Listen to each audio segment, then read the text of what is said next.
Alors, chers internautes, comme vous le signalions il y a quelques jours maintenant, nous parlions, disons, je vous parlais des origines de l'homme. Et pour dire que l'homme n'est pas venu de nulle part, l'homme est bien venu de quelque part. Donc, d'un univers assez lointain, d'un univers inaccessible. Si nous nous situons par rapport à notre univers, donc c'est un univers tout à fait inaccessible. C'est pourquoi je disais qu'il n'est pas facile. Ceux qui prétendent ou ceux qui croient pouvoir un jour faire voyager l'homme jusqu'à à un autre univers, en tout cas, ou sur d'autres planètes, pour que la vie soit possible. Ils n'ont qu'à se détromper parce que la vie n'est pas possible sur d'autres planètes en dehors de la Terre. Une planète similaire à la Terre, il peut y avoir des similitudes entre la Terre et d'autres planètes, mais cela ne va pas pour autant expliquer scientifiquement que la vie serait possible pour l'homme sur cette planète ou ces planètes. Ce qui n'est pas possible.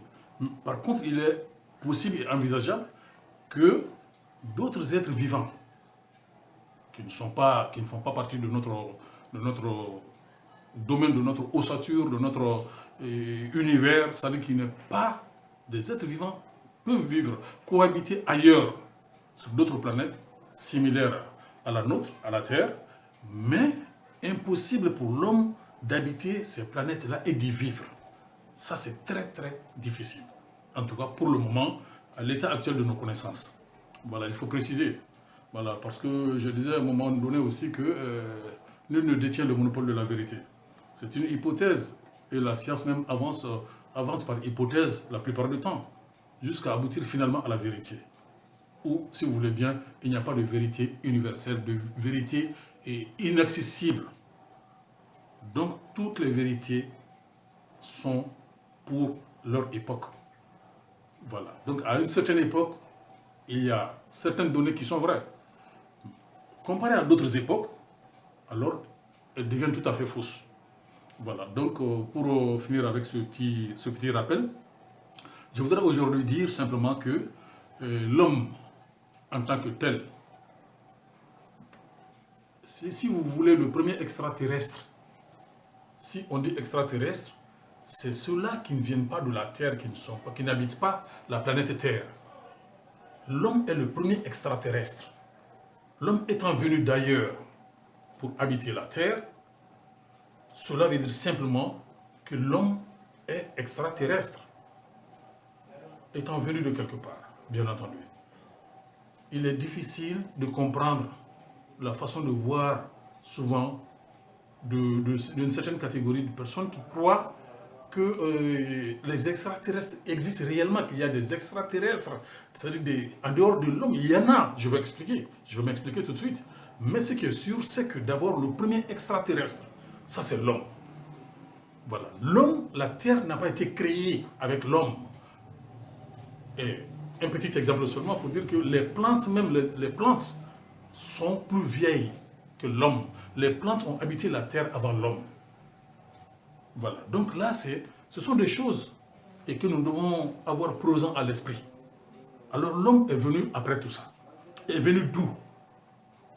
Si on dit que l'homme est le fruit de l'évolution, d'accord, l'homme est le fruit de l'évolution, mais l'homme n'est pas venu d'un animal quelconque, hein, qui a subi une mutation quelconque pour justement venir à ce que nous sommes aujourd'hui, en venir à ce que nous sommes aujourd'hui.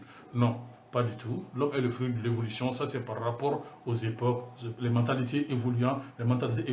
Il s'agit bien sûr, et aujourd'hui et avant, du même individu. L'homme avec ses deux bras, ses deux jambes, sa tête et son tronc. Donc l'homme a toujours été ainsi. Et l'homme a toujours eu la parole. L'homme n'a pas acquis la parole après. L'homme a toujours eu la parole. L'homme a toujours eu la connaissance. Mais cette connaissance-là a évolué avec le temps. Voilà, donc, il y a d'autres choses qu'il faut comprendre, qu'il faut essayer de voir, de chercher surtout. Si on parle d'extraterrestres, c'est aussi simple que cela. Et nous allons dire certaines choses bien entendu, qui passent souvent à côté de l'intelligence humaine. Quand on essaie de voir en soi-même, on s'aperçoit, soit de façon floue peut-être, mais que nous ne sommes pas, que nous sentons d'autres présences sur la terre, d'autres présences avec nous-mêmes. C'est-à-dire comme si d'autres individus cohabitaient avec nous-mêmes et qui sont sur d'autres plans. Donc nous ne sommes pas sur le même plan. Donc là, les extraterrestres, je donne un autre exemple. Il y a ce qu'on appelle les prophètes, ceux qui sont religieux, ceux qui ne sont pas religieux aussi. En tout cas, chacun a son prophète, ou chaque religion a son prophète. Alors, ces prophètes-là ont communiqué, parce que si nous admettons dans ce cas-là que nous avons un créateur, donc on communiqué avec la nature, si vous voulez bien, ou bien avec l'être suprême qui est le Dieu universel. Alors, ceci étant, les prophètes communiquaient avec le créateur, mais par l'intermédiaire de quoi? D'esprits. Ces esprits-là, on les appelle souvent des anges ou des archanges, si vous voulez bien.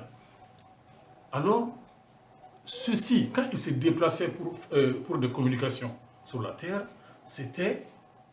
Alors, ce n'était pas en tant qu'être humain qu'ils venaient, ils fréquentaient, ils venaient sur la terre, mais en prenant sous d'autres formes, en prenant d'autres formes, d'autres structures, pas animales, mais des structures souvent inaccessibles à l'esprit humain. Donc c'était des présences. Alors seuls les prophètes étaient capables de les distinguer. Quand on parle d'anges, difficile aujourd'hui, on fait des images par rapport aux anges, il y a des dessins par-ci par-là, mais on essaie même on voit souvent même dans les films, on essaie de voir, de faire représenter les anges autrement. Mais réellement, ceux qui font ces montages-là, ils n'ont pas vu les anges, ils n'ont pas vu d'archanges, mais ça vient de l'imaginaire collectif. Donc c'est ce qui met en place ces êtres-là. Et ces êtres-là n'habitent pas, ne cohabitent pas avec l'homme sur la terre. Donc d'où viennent-ils? D'ailleurs, ou en tout cas d'ailleurs. Donc pas de notre planète. Donc de là, il faut comprendre que ce sont des extraterrestres. Et si ces êtres-là ont des moyens de déplacement, qui ne sont pas accessibles à notre esprit, donc c'est pour dire simplement que l'univers est plein d'inconnus. C'est l'inconnu qui fait notre univers. Et les autres univers, les univers que nous connaissons, que la science a découvert, ou d'autres univers qui n'ont pas encore été explorés. Et l'homme venant bien entendu d'univers très lointains, inaccessibles à l'esprit humain. Voilà, je voulais simplement dire par cet entretien d'aujourd'hui que les extraterrestres, il n'y a pas à s'affoler là-dessus. Ce n'est pas sorcier, il n'y a pas à s'étonner là-dessus. L'homme en tant que tel est le premier extraterrestre, ne sachant pas d'où lui-même il vient. Et il sait qu'il n'est pas venu de la terre. Il sait qu'il n'est pas un poisson qui a mué, ou bien un oiseau, ou bien autre chose, ou bien un singe. Mais non, il sait qu'il n'est pas un singe. Il sait qu'il n'a jamais été un singe. Et nous le savons tous. Alors d'où vient-il? D'où vient-il? Alors là, l'esprit humain n'arrive pas, la plupart du temps, à cerner. Donc, ces considérations-là. Donc l'homme vient d'ailleurs. Nous l'avons dit et nous le redisons encore. L'homme vient d'ailleurs. L'homme est le premier extraterrestre et les anges, les archanges sont aussi des extraterrestres. Voilà, donc nous aurons dans nos prochaines... dans les temps que nous aurons, donc le moment que nous aurons après tout ça, nous allons essayer, je vais essayer toujours d'aborder dans le même sens, mais sous un autre angle. Donc faire valoir d'autres vérités. Voilà. Et surtout, l'épisode qui va venir là, je vais essayer, en tout cas, de mettre beaucoup plus, pas d'ingéniosité, mais beaucoup plus d'éclaircissement sur certains phénomènes qui jusqu'ici demeurent encore dans l'ignorance. Et voilà ce qui était possible, en tout cas aujourd'hui, qui était dans la norme des choses, quoi. Voilà, qui pouvait être dit pour aujourd'hui.